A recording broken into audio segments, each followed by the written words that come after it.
What's up, everybody? The NBA Finals is finally here, and we're going to have the Suns versus the Bucks. This is extremely unexpected to say the least. Almost everybody predicted the finals to be Lakers versus Nets or Clippers versus Nets, but we all know how injuries to star players have paved the way for this unexpected finals matchup. While the NBA playoffs have been filled with injuries, this doesn't mean that whoever wins the titles will have an asterisk.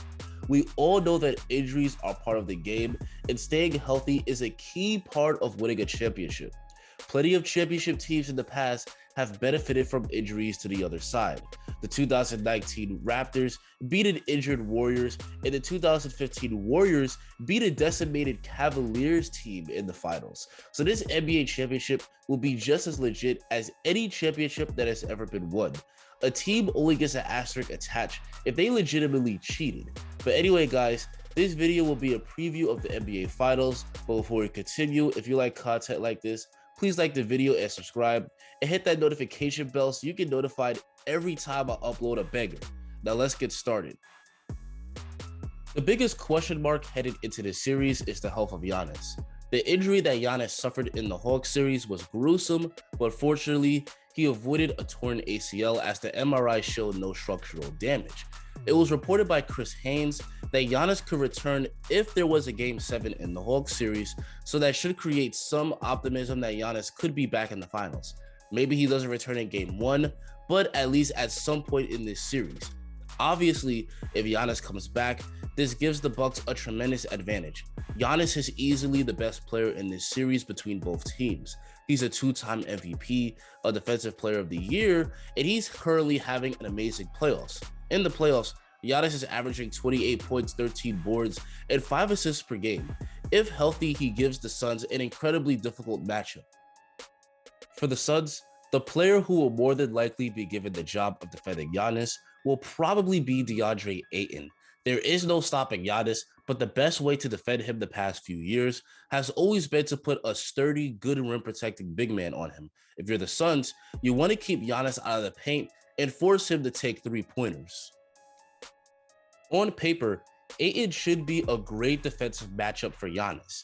Ayton is a strong, agile big that Giannis can't just bulldoze like most other opposing centers. As long as he moves his feet, doesn't go for any pump fakes, and uses his long 7'6" wingspan to contest Giannis' shots near the rim, he should do a great job defending him. Ayton has more than answered the call for the Suns in the playoffs, so he should be up to the task of guarding Giannis. He's also been excellent on offense, where his finishing around the rim has been absurd. Ayton is shooting 70% from the field in the playoffs. The Suns are going to need Ayton to continue to dominate on both ends of the court in order to win this series. For the Bucks, even if Giannis can come back in this series, a huge question mark is how close to 100% will he truly be. For Giannis, his shot selection is extremely important. He has a tendency to take too many jumpers, even though that's not a strength in his game. In the playoffs, Giannis is shooting just 18% on three-pointers. Giannis needs to focus on attacking the paint, getting good shots at the rim, and kicking it out to open shooters when he draws to help defense. He can also take the occasional 15-footer, but the vast majority of his shots have to be in the paint. Like I said before, Giannis is the best player in this series. If the Bucks hope to win, he needs to play like it. Another key factor for the Bucks is going to be Chris Middleton.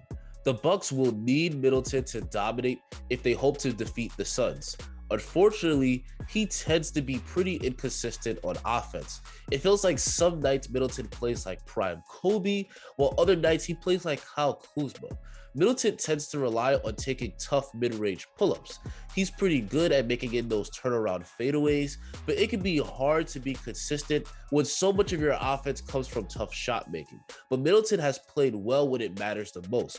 He was crucial in helping the Bucks to close out Atlanta.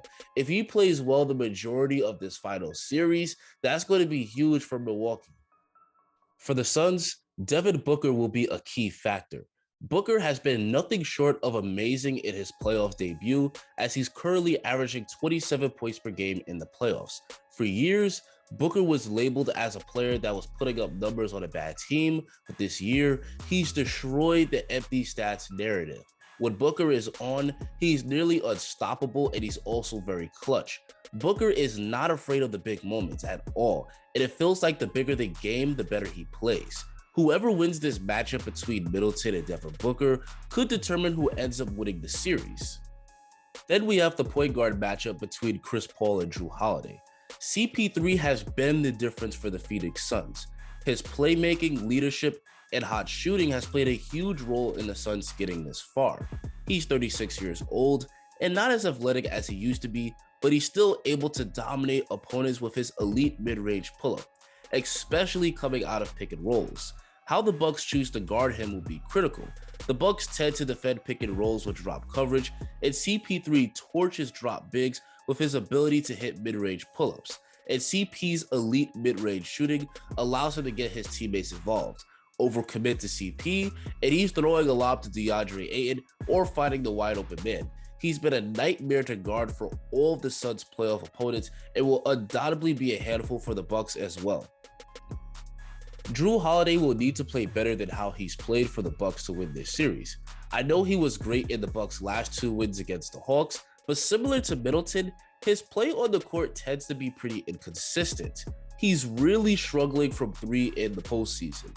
In the regular season, he was a gunner, shooting 39% from 3. In the playoffs, he's down to 29%, but that's not stopping him from firing off 6 attempts a game. Holiday will need better shot selection in the finals. Even when his 3 isn't falling, he's still able to score by posting up small and guards and getting buckets in the paint and the mid-range. Holiday's ability to set his teammates up for easy baskets is also huge. In the playoffs, he's averaging 8 assists per game. This playoff matchup between Holiday and Chris Paul will definitely be worth paying attention to. A huge X factor in this series for the Bucks will be Brook Lopez. Lopez really showed in the last couple of games that while the Bucks mainly use him as a floor spacer, he's capable of stepping up and dominating in the paint when he needs to. He had 33 points in a pivotal Game 5 against the Hawks. Lopez's work on the glass and elite ability to protect the rim will be huge for Milwaukee. I don't expect the Bucks to run too much offense through Lopez, especially when Giannis is back, but they will need him to hit his shots and score inside.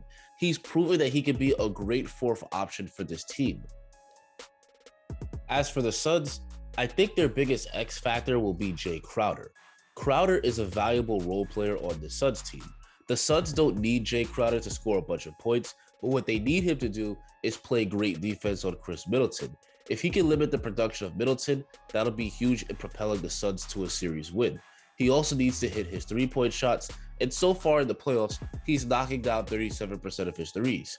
Crowder may not get a bunch of recognition, but his 3 of these skills will be much needed in this series. Another huge X factor for the Bucks will be Bobby Portis.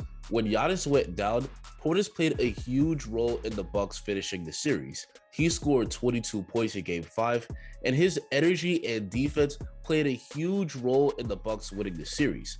If Giannis isn't good to go Game 1, I would expect Portis to start at power forward again, and the Bucks are going to need him to bring the same scoring and energy that he brought in the Hawks series. For the Suns, Cameron Payne will also be a huge X factor. Payne, who was out the league not too long ago, has been surreal for the Suns in the playoffs. Payne can really come into the game off the bench and be a spark plug. He can really get hot from the outside, and his playmaking has also been excellent. If the Suns are firing on all cylinders and they have Payne coming in off the bench and providing 15 points per game, the Suns are going to be a tough out. Lastly, let's talk about the coaching matchup between Monty Williams and Coach Budenholzer. I'm giving the edge to Monty Williams here. Monty, who was second in Coach of the Year voting behind Tom Thibodeau, has proven to be a great coach. The in-game adjustments that he makes and the ability to get the best out of his players have played a huge role in the Suns getting this far. Williams has overall been amazing for the Suns in the 2 years that he's had this job. As for Budenholzer, I think he's a good coach, but I don't think he's a great coach. He constantly fails to make the needed in-game adjustments and prefers to just rely on what got him there. Bucks fans have been calling for his head this entire postseason, but getting to the finals may save him from getting fired. I will give Bud credit. He did make some good adjustments in Game 5 and 6 of the Hawks series. In a matchup where the talent is this close, the coaching chess battle in this series will be crucial. Anyway, guys, that's going to be the end of the video. The health of Giannis really makes this series difficult to predict. If Giannis is healthy and good to go, I would favor the Bucks in this series, but if Giannis isn't good to go or he's hobbled, I believe the Suns will win this series in 6 games. Who do you think wins this series and in how many games? Tell me in the comments. Make sure to like the video and subscribe if you enjoyed it, and have a great rest of your day.